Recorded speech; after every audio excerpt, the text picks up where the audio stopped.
Bu yəni ki, ümumiyyətlə ticarətdə nəzərdə tutulur. Bəli, bəli, bəli.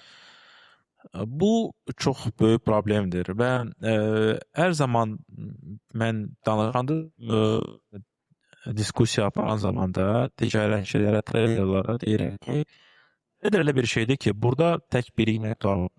Siz illər sərf edə bilərsiniz, hər bir şeyi öyrənə bilərsiniz. Sizin düzgün psixologiya, düzgün yanaşmanız olmazsa siz burada qalırsınız.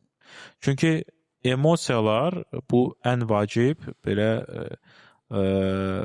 komponentlərdən biridir ticarətdə.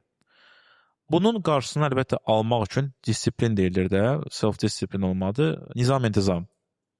Nizam-intizam siz düşündüyünüzdən də vacibdir. Nizam-intizam olmasa, sizin strategiyanız nə qədər də düzgün seçirsə, nə qədər də uğurlu olsa, bir gün gələcək nizam-intizama, emosiyalara görə siz qərarınızı verirsiniz, emosiyalara əsaslanaraq və siz hər şey itirəcəksiniz. Risklar böyükdür. Depozit əriyəcək. Siz düşdükcə deyəcəksiniz ki, indi düzələcək. Bu belə deyil.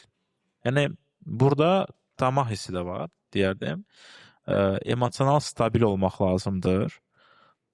Əgər emosionalda sizdə problemlər varsa, bu deməkdir ki, yəni heç bir halda traderlə məşğul olmur. Burada təlimləri var. Müəyyən elə onlayn təlimlər də var.